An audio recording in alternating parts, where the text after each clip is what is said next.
Hello, you sentient ball of stardust. My name is Casey Davis. I'm a therapist and I'm an author of the book How to Keep House While Drowning, where I talk about ways to make it a little bit easier to take care of yourself when you're overwhelmed, stressed, have mental health issues, physical health issues, or maybe you're just in a hard season of life. Maybe you're looking for a place that you can come and listen to some practical advice. This is a podcast for all of the self-help rejects. We're going to talk about skills for survival and self-kindness. And I'm going to leave the pop psychology at the door. I promise not to tell you to meditate or to journal. We're just going to give you some really insightful conversations with hopefully some practical advice. So I don't believe you need to pick yourself up by the bootstraps. I don't want you to just try harder, and I don't believe that laziness exists. So join me over on Struggle Care, where we can find compassionate solutions that help us function a little bit better. Stoveleg Media, igniting conversation.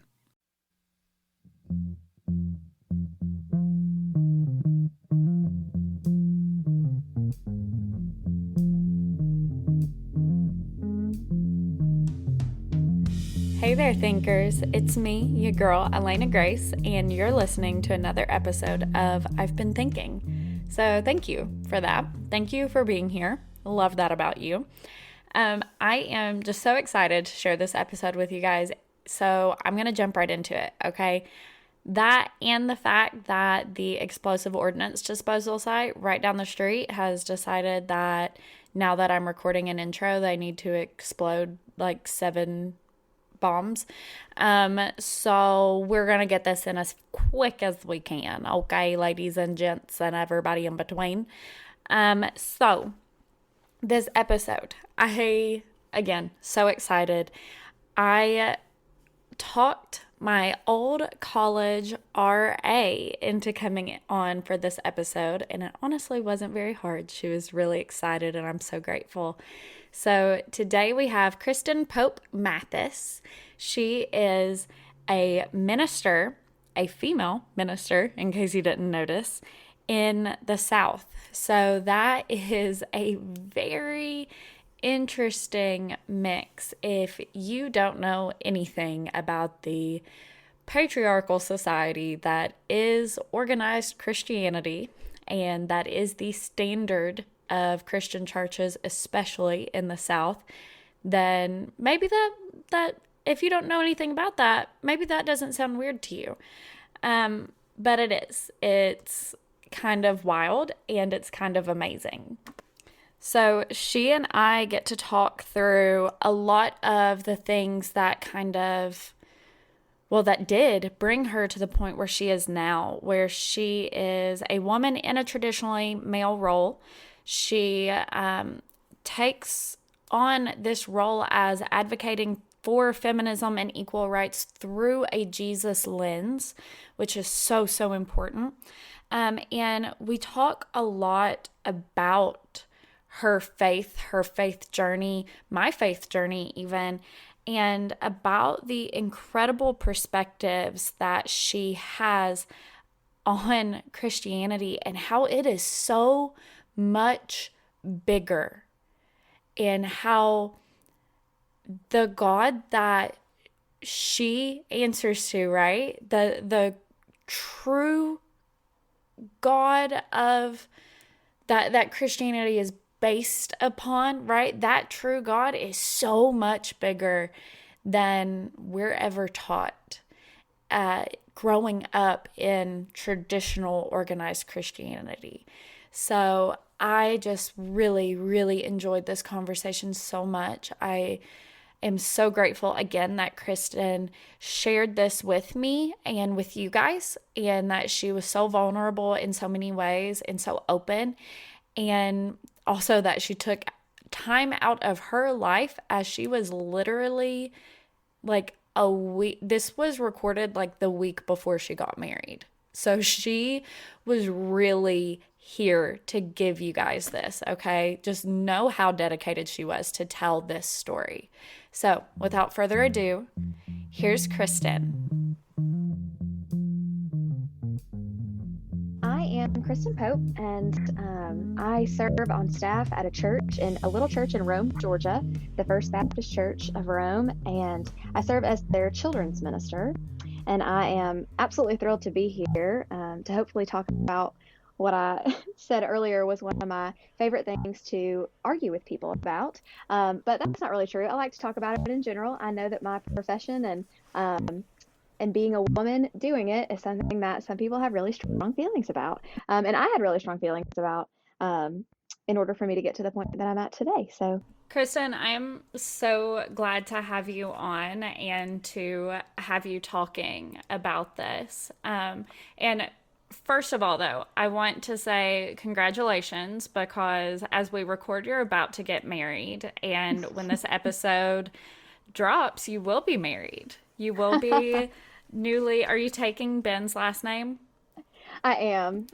So I will be Kristen Mathis. Yes, we're That very excited. that is so, so exciting, and I'm so thrilled for you. And yeah, I'm really proud to know you and really glad that you wanted to come on and talk about this with me and for my listeners because I think that this is a really interesting and really important topic. Yeah, thank you so much for thinking of me too. I mean, I know there aren't a ton of women in ministry to choose from, but I appreciate that I was who came to mind. Well, especially there aren't a ton of women in ministry that I personally know to choose from. And that's kind of the thing. I was raised pretty traditionally Southern Baptist in Eastern Kentucky and like part of the Southern Baptist Convention, all of that. And I was always taught from like the church itself that women aren't to hold roles like that. And I will say that my church that I grew up in was very progressive in a lot of ways because basically my mother and my aunt said, no. And some of the other women in the church were like, no, that does not fly with us. And so, you know, they did take roles of, they did take on important roles in the church and do things like that. But still, that church is, you know, only men can be pastors and deacons. Right. Well, and that doesn't surprise me at all because I find so often, even in more conservative contexts, you see women doing a lot of the things that the church says that they can't do. They just do it quietly and without the recognition and without the titles. So you'll often see in more conservative churches that it is a female who is in charge of the children's ministry, but you'll often see that her title is director and that she's not been ordained and that she's not paid as part of a full ministry staff. Oftentimes they're volunteer positions, which is infuriating to me. But so, yeah, because so often women are like, we'll pick up the work and do it because no one else is going to. But the church is unwilling to recognize that as God's calling in their life. Right. You know? You're so absolutely right about that. It's almost always, you know, women who are in charge of, especially in those small churches that don't even have the budget necessarily for like a dedicated youth pastor. It is women running the thing and they aren't recognized. Like you said, they'll be called the director or the, like something like that. And it just kind of undermines their authority in that position. Right. And it doesn't recognize the skills that I feel like God gives us to do what God calls us to. And like, that's kind of how, when I began to feel like I might want to do ministry, like the church was telling me one thing. My partner at the time, when I was discerning a call to ministry, grew up in a very conservative context. And, you were actually around while I was in that relationship. I was picturing him and thinking, I feel I'm not surprised by this. No, are you not? No.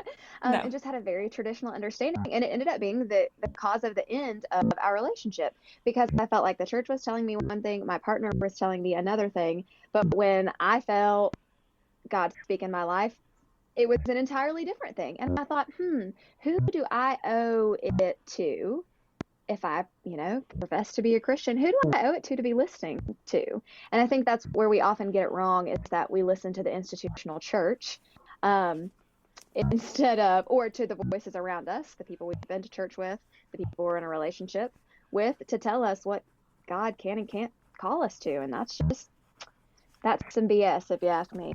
Yeah, I think you're absolutely right. And I think that that is a really important call out, like maybe one of the most important things. Like, I know we're like 6 minutes in to the episode, but that might be one of the most important things you can say in this episode, that listening to God in this context is far more important than ever listening to any kind of institution or any other person. Because that is ultimately who's supposed to be like making these decisions for you, telling you what you're supposed to be doing. Right. Who's really supposed to be in charge here? Right. Who's in charge? Is it the institutional church or is it actually God? And when we say the institutional church, like, let's be real, that is a history of mostly white older men who have also mostly been rich. So, like, it's just to miss out on an entire choir of voices in our lives that God speaks through if we are only allowing the institutional church to speak.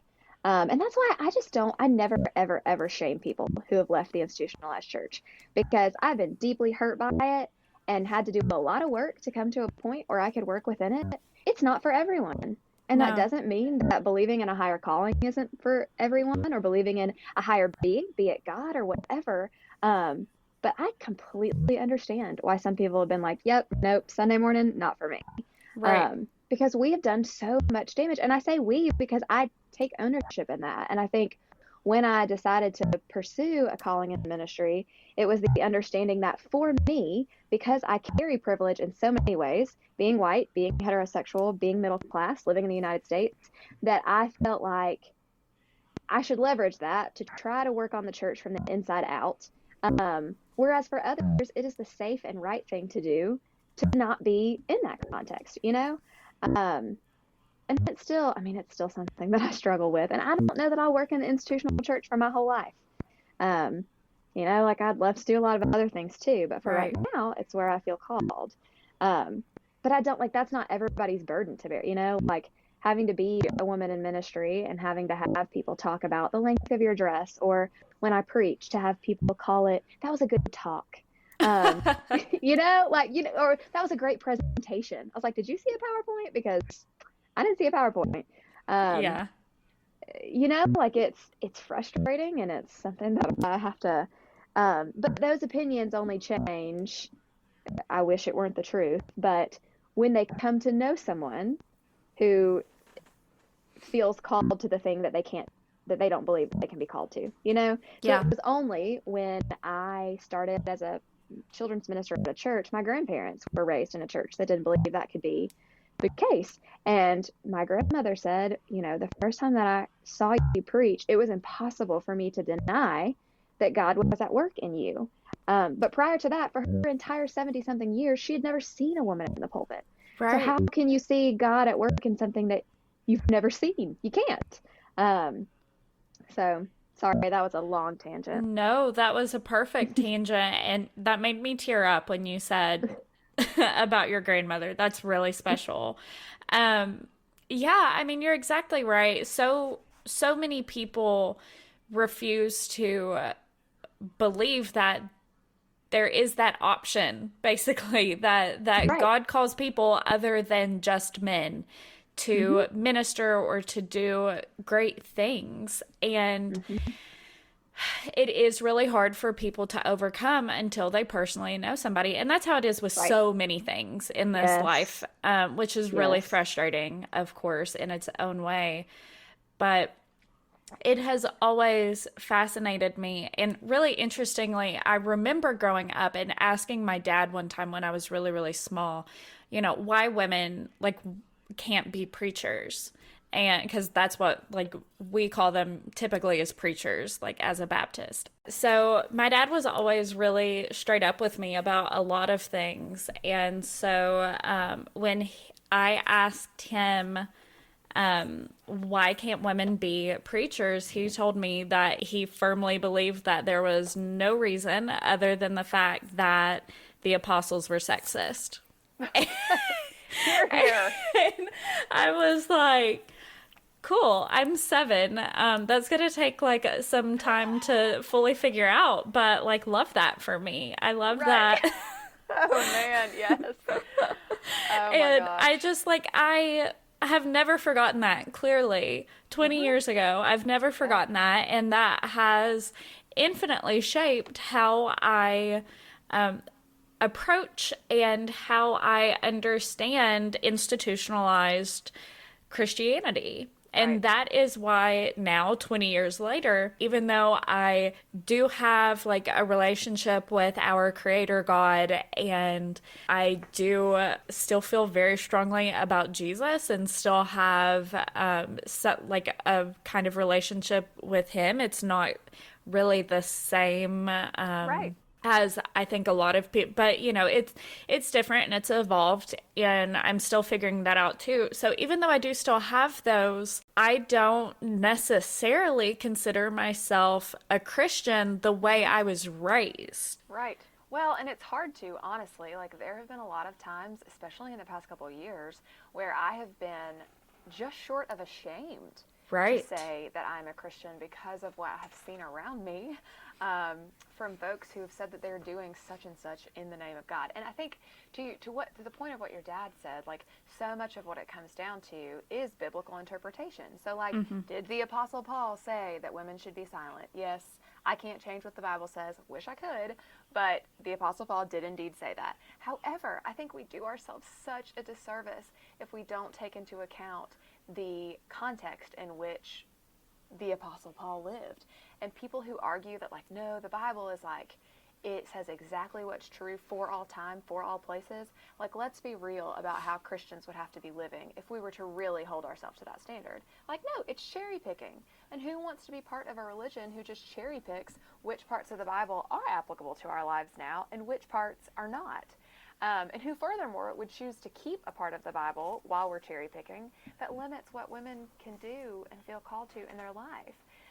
But people are they're so scared to let go of their rigidity in the way that they view the Bible, because if the Bible is not a book of rules for how to live my life, then what do I do? What if I get it wrong? What if I go to hell?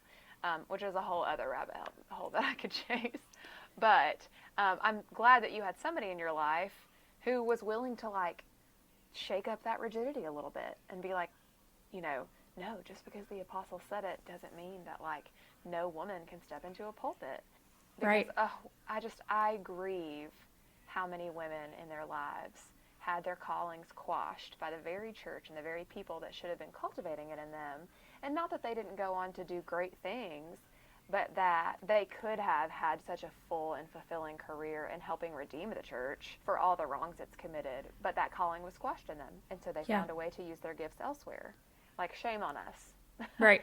As a church for doing that. Yeah, you're exactly right. And I think that that is a really important message right there. Like, how many people have missed out on their calling because their gender or their sexuality. Right. You know, there have been so many instances where some of the most religious, like most devout and faithful people I know are gay men. And like to overcome the hate that the institutional church or that the Catholic Church, because some of them are Catholic, throws at you, and you overcome that, like, for your love of Jesus Christ and God, that is so impressive and so faithful. Truly, right? Like, that's the crazy thing about it, is like the most faithful among us are those who have had to turn away from the church in order to listen to what God was calling them to, which we've seen historically in so many ways. And so I don't understand why we can't see it in terms of a gay man or a woman or, you know, whatever it is. Right. It truly is heartbreaking, and sometimes it's exhausting. It's exhausting to and again, to try to explain to friends who have left church that, like, I still want to be a safe space. I just don't want anyone to ever see my profession as a closed door for them to be able to share a part of themselves with me, because I just don't see how I can be part of a faith that professes a Savior who says the table is open to all, and yet what we see again and again in the church is that, okay, the table is open to you, but here's where you have to sit, and you can only do these things in this chair at this table. Or that, yeah, you can be in the same room as us at the table, but you have to sit over there in the corner. You know, like, we miss a huge part of who I think we see Jesus is if we actually just look at Jesus' life in the Bible and what Jesus did and did not do and who Jesus did and did not include, instead of listening to, because it wasn't until Jesus was gone, mind you, that Jesus didn't even come and say, I've come to bring the church. No, no, no. Jesus said not, like, Jesus came and said, I come to show you who God is and to be people among you, to know what it is to be human, what it is to feel. And all that came after with Paul and building the church was humans doing the best that they can. And gosh, if we humans are fallible and get it wrong 9 times out of 10. So why can't we see that, like, that's what happened, is that Paul, in doing his very best to follow what he thought was right at the time, living in a super patriarchal context, Yes. did the best that he could, but that we can do better, because we also say that God continues to speak. Well, if that's the case, then listen to God speaking today in 2022 instead of insisting that the way Paul thought he heard God was the only way that we can. Like I said, it gives me all the feelings. I'm going to get off this podcast, I can already tell, and be like, call my dad and be like, which I was also incredibly blessed. I was incredibly blessed to grow up in a context where I always saw women serving. So we were only ever part of Baptist churches that are part of what's called the Cooperative Baptist Fellowship, who split off from the Southern Baptist Convention over the issue of women in ministry. That's so interesting. A lot of churches said, we want to ordain women. The SBC said, absolutely not. And so Checks out. Said, okay, peace out. Like, peace out, Girl Scout. Yeah. And left. And the Cooperative Baptist Fellowship, of course, also has its flaws and is not as open as I wish. But, you know, like I said, it's a step in the right direction. Right. Absolutely. That's incredible that you were raised in that in that church that said, no, we're not putting up with this. Right. And I think that says so much about who you are. And, like, I'm sure that was very influential in shaping you into who you are, because you do what you're called to do. You don't worry about the institution or what other people say that you can't do. I mean, we've already talked about that you are here to fulfill who you hear God calling you to be. Right. And that's so wonderful. And like you said, that is ultimately who we should be. And that's essentially, I mean, that is what Jesus came to us to do, to show us God and to show us God's love. And we are to live in that love, not to be the person that John the Apostle said we should be. Exactly. Well, and that's, like, I mean, it spells out plainly in the Bible, if we'd like to use the Bible as our basis, that our greatest commandments are to love God with all our heart, soul, mind, and to love our neighbor as ourselves. And so if that is our directive above all things, is to love God with all of who we are and to love our neighbor as ourselves. And then we look at the church, like, there's some serious dissonance there, because I think as humans, we like rules, we like boundaries, we like boxes, we like labels. You see that outside the church as often as you see it inside.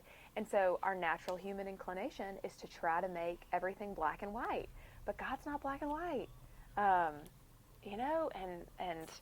it just is, I really mourn all the folks who have not felt safe in the church, because I think what the church also doesn't realize it's doing is, when the church hurts someone, it also damages their relationship with God. So some folks are able to leave the church and keep their relationship with God intact, or with a creator, or with, but some people, like, because of how deeply they're hurt, can't take any of it with them, because it's tainted by what's happened to them and the ways that they've been made to feel. And, I think God weeps over that too.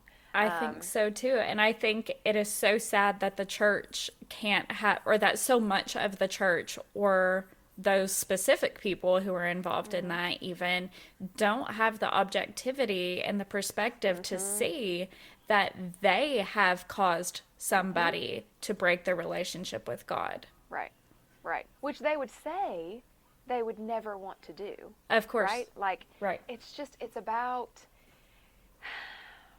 I figure on really bad days at work, when I don't have enough volunteers and an event has gone terribly and I feel like I answered a kid's question totally incorrectly, I think, but if I was in that pulpit reading scripture or praying or preaching and it normalized for one girl or teen, female or woman sitting in front of me that God can speak to and through them as a female, not despite their sex or gender, but because of it, then it's worth it for me, Yeah. And I do think I accomplish more than that, but like, that's always what I come back to is like, if I can be the example, like I was for my grandmother, for one other person who might otherwise be told like, oh, no, like, why don't you do nonprofit work, which is something I feel called to as well, and there's nothing wrong with that, but that's what so many girls hear when they go to their youth pastor or their pastor and say, like, I think I want to work in the church. They redirect to another helping profession,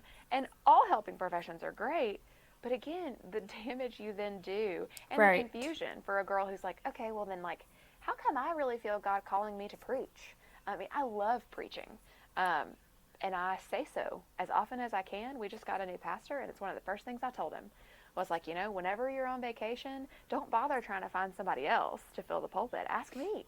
And because I think it's so good to normalize as much as we can. Yeah. I think that's awesome and definitely a really important thing to be normalizing that women can fill these roles. I am really curious, how did you find a church in Georgia that was so open to this, to having a woman in a position of power like this and in a traditionally male role?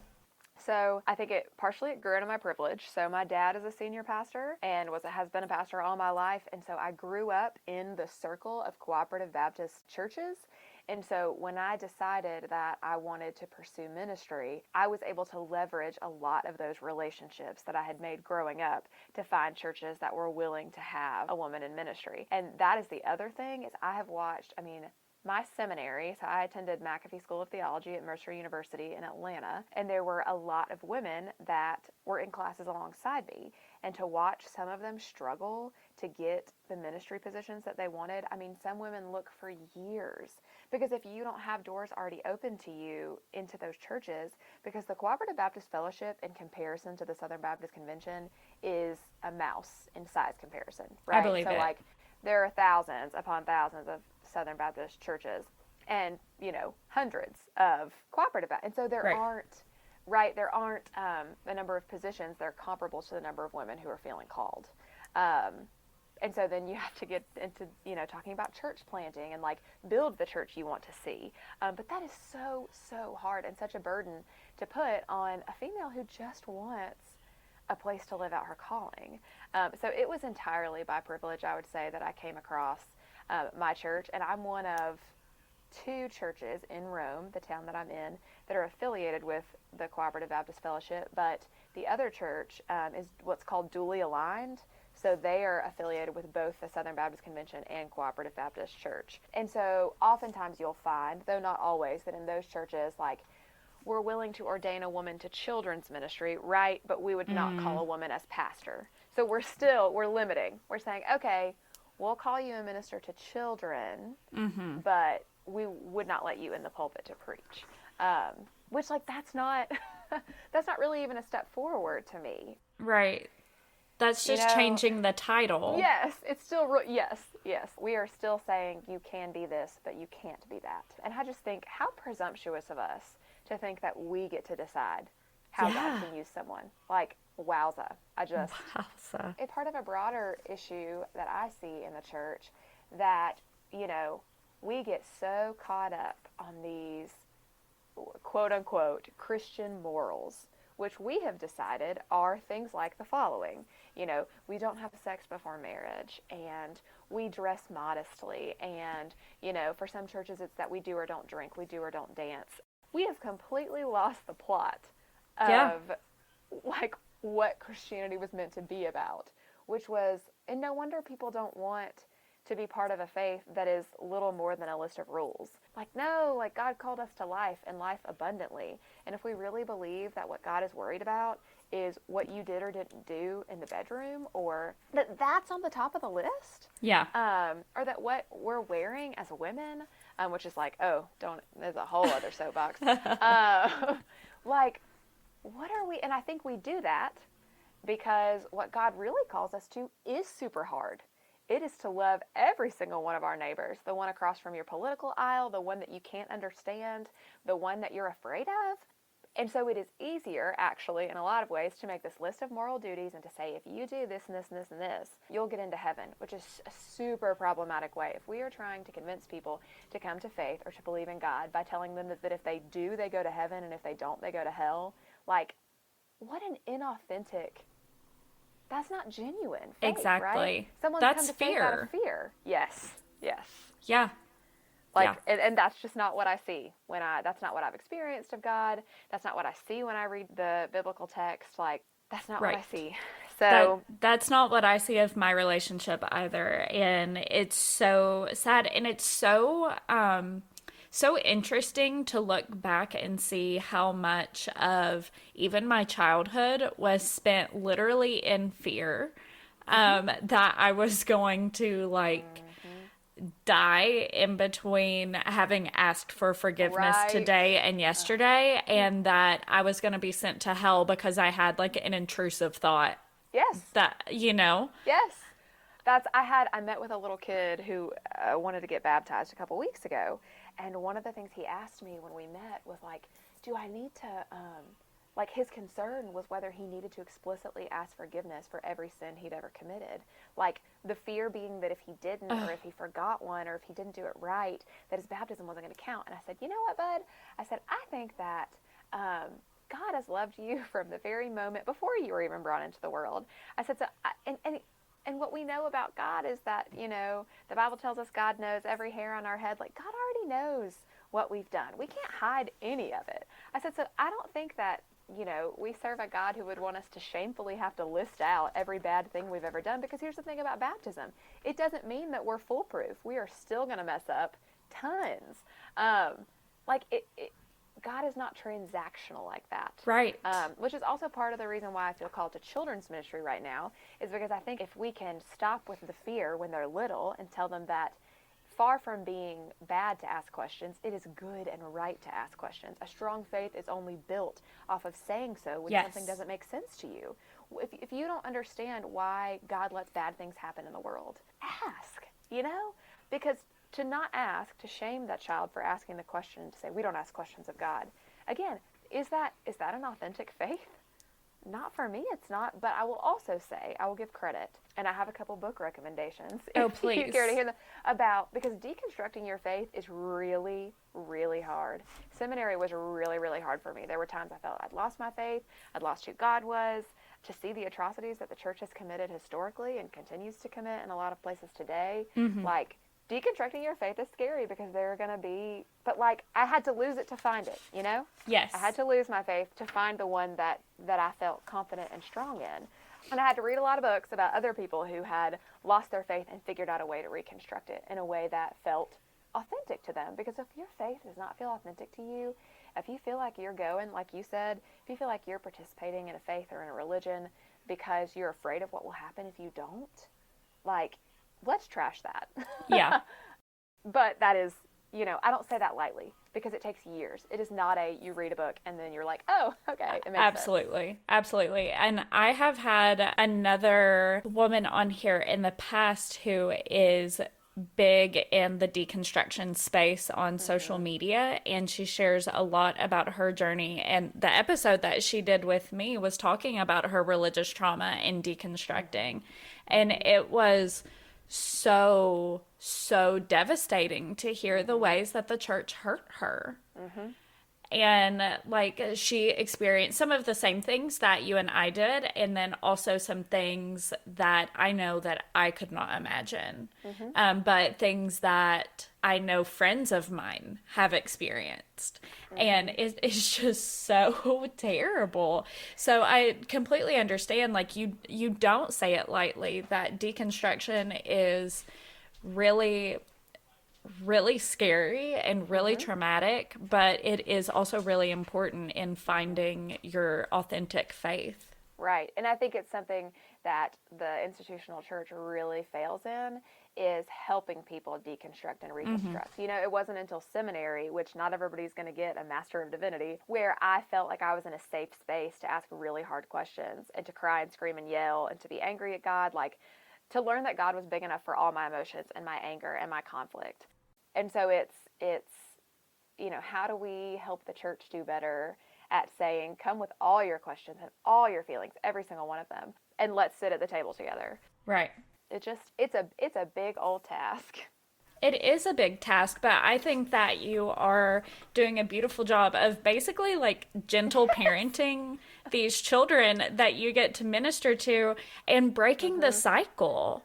For at least for those kids whose lives you get to touch, you are getting to break this cycle for them of you can't ask questions like that or like whatever it is, because I know that I was also told usually in Sunday school or like after the main sermon, they'd be like, Elena, like just don't ask that question. Like, we'll talk about it at home. We're not going to get into that right here, or like whatever it was.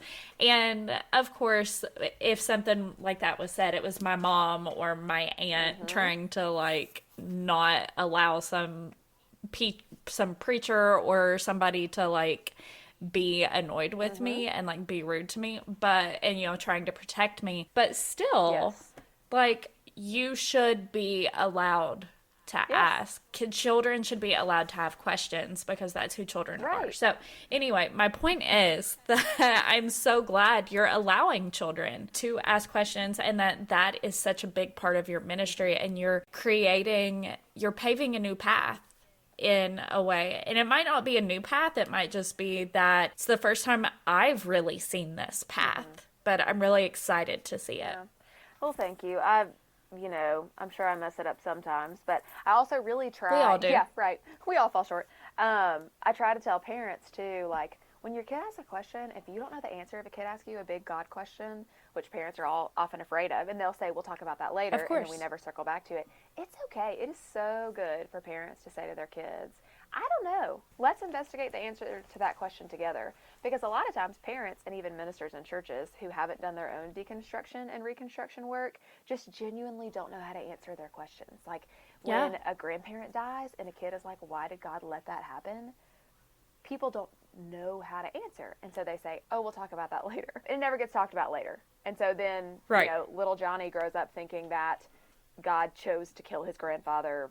You know, like it just, we have to be willing to learn alongside our children because we didn't get all of what we should have gotten, right? So, yeah, I always try to like, whenever a kid asks a question, like the first thing I say is, that is such a good question. I'm so glad you asked it. To remove the stigma of like, because kids know, like when you shush them or belittle their question or shame them, every time you do that, it chips away at them and it makes them less likely the next time they have a question. They just think, oh, it absolutely we don't does. question God.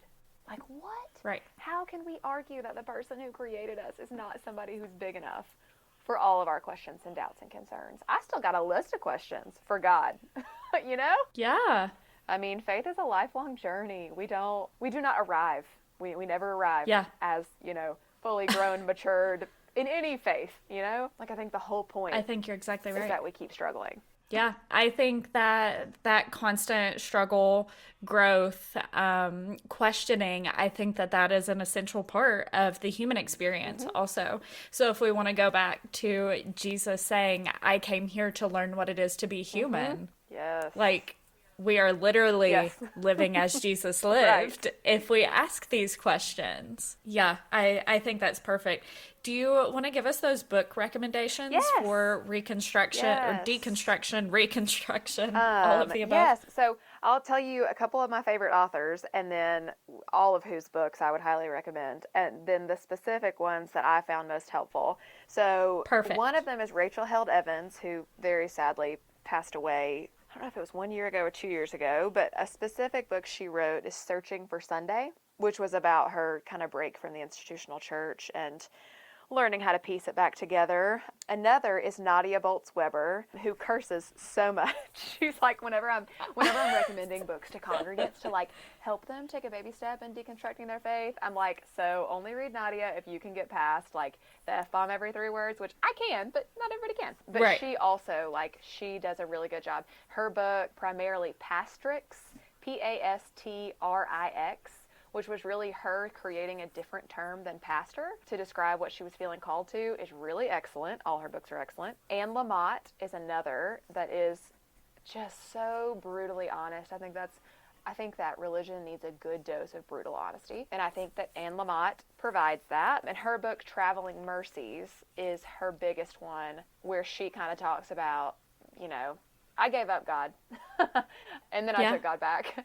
And then Kate Bowler is another one whose book, one of my favorites of hers, is Everything Happens for a Reason, which is a trope that Christians often say. Everything happens for a reason. You know, like God had a reason for this. And it's what we say instead of like really questioning. Answering your question. Yes, which does so much damage. Like, I had a friend take her own life 2 years ago, and the number of people who said that to me, I'm like, if I had not done some good deconstruction and reconstruction work, do you know what it would do to my faith for you to tell me that God had a reason for that? Yeah. Like, I think God can make beauty out of anything, but I think God's heart broke right along with mine. Yeah. Like, I think that's, anyway, so all that to say, Kate Bowler's book is Everything Happens for a Reason and Other Lies I've Loved. And so it kind of talks about a lot of the Christian tropes that we drop when we don't know what to say, and it gives us this false sense of comfort, but really it does an immeasurable amount of damage. Kate Bowler was diagnosed with cancer and told that she would be terminal, and so she firsthand received a lot of those Christian tropes, if you will. Of course she did, yeah. And so she had to learn to like work through them and to build a relationship with God in the face of a terminal diagnosis that she was able to like to live with, and she ended up beating it, and I believe is in remission now. But so those 4 authors and those 4 books, although like I said, any of their books helped me with a lot of my like knowing that it was okay, that you know, and that my questions made me a stronger Christian, not a weaker one. Of course, you know. So yeah, absolutely. I really thank you for those books, for those authors and those specific books. Those will be in the show notes for this episode for sure, and links to those so that way the listener can find those really easily. Is there anything that you want, that you don't feel like you've gotten across for us, or that you want to make sure that you hit on before we start wrapping up? Because I don't want to take more of your time today, but this has been a really wonderful talk. Yes. And I'm really grateful for you giving me your time today and opening up and talking about all of this with me. Yeah, no, thank you so much. And I just, I think the only thing that I would say is that I find that often when people who knew me in college or high school or whatever, they're like, oh, you work in a church? Like, I'm really surprised. And when I've kind of I always try to engage those folks in conversation.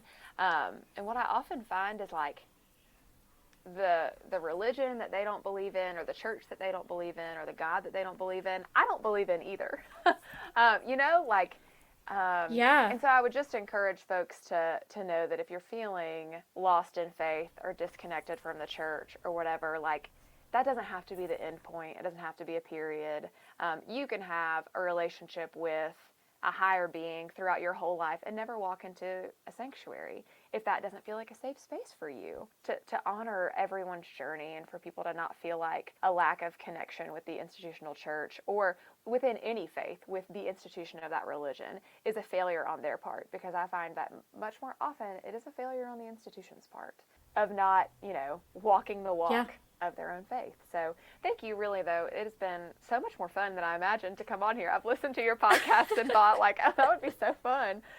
Oh my gosh, I'm so glad you thought so. And I'm so glad you listened also. Thank you. No, I just think, you know, like I said, I think that we all need a dose of like genuine, authentic being, and I think that that's part of what your podcast gives people the opportunity to have, is space to breathe out and to be genuine and authentic. And there just aren't a lot of spaces for that these days, let's be honest. Well, I really, like, you're going to make me tear up again. I really actually, you have made me tear up. I really appreciate that you think that I've been thinking is that space, because that is my goal, for it to be a safe space, for it to be a place for people to express themselves, to listen to a variety of perspectives, to grow and challenge themselves, or to just like be themselves. So I really beyond appreciate that. Of course. Well, thank you so much. Do you want to plug anything, like yourself, if you want people to follow you on social media, or like your favorite like organization or anything? Is there anything you want to share or bring attention to? One of my favorite, I have a pastor who's going to lead some workshops about raising kids in faith, but not the Bible as a rule book. She's just got, I respect her so much, and she has so many practical tips. So anybody who has kiddos who have really been hurt by the church, or who are very don't know how, want to introduce their kids to faith and to God, but who really struggle to do that through the institutional church, which I would also say to them, there are lots of ways to do it. But Meredith Ann Miller, which is her handle, it's just Meredith and then Anne, Anne, and Miller. She really lifts the burden of feeling like you can't introduce your family to faith outside of the church. She's so practical. Perfect. And so, yeah, I would love to draw attention to her. But otherwise, I think I've said probably more than I needed to say even. But again, I just really appreciate the opportunity. And it was so good to chat with you again. It was so good to talk to you, Kristen. Thank you so much for being here. And for any new listeners, if you don't know, follow at I've Been Thinking Pod on Instagram. You can find us on Facebook also, same updates as Instagram, and the show notes with links and some kind of quotes and recommendations. Also, Kristen's book recommendations, that will all be on the blog at I'veBeenThinkingPod.com. So you can find all of that there. Thank you again, Kristen. I'm so grateful and so impressed by everything you had to say.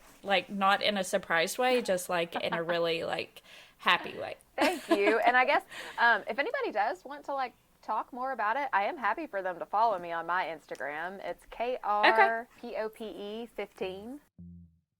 Even if you want to argue with me, I'm always up for a good conversation. We love an argument. Yeah, we do. Helps us grow. It does. It helps us grow. You're exactly right. As always, y'all, thank you so much for listening to this episode of I've Been Thinking. I'm your host, Elena Grace. I cannot tell you enough what it means to me that you're here. Make sure as you finish up this episode that you go follow along on Instagram at I've Been Thinking Pod. Make sure that you check out our website, www.i'vebeenThinkingPod.com, for the resources from today's episode. I've got the links, Kristen's recommendations, some really awesome quotations, all kinds of good stuff on the blog post for today's episode. And then also make sure that wherever you're listening, you give us a subscribe, a like, a 5 stars, a review, whatever it is. Please, you have no idea how much that helps the pod. And then last ask, share us with somebody today. I would so appreciate it if you put this episode on your Instagram story, if you shared it to your group text, if you shared it on Facebook, whatever it is. I so appreciate that. So thank you guys for listening. This has been I've Been Thinking with Elena Grace. Editing provided by Tyler Miller, and proudly presented by Stoveleg Media.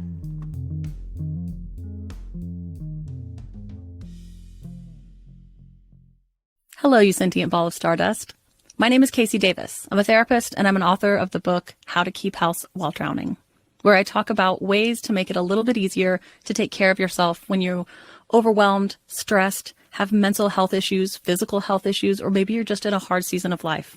Maybe you're looking for a place that you can come and listen to some practical advice. This is a podcast for all of the self-help rejects. We're going to talk about skills for survival and self-kindness. And I'm going to leave the pop psychology at the door. I promise not to tell you to meditate or to journal. We're just going to give you some really insightful conversations with hopefully some practical advice. So I don't believe you need to pick yourself up by the bootstraps. I don't want you to just try harder, and I don't believe that laziness exists.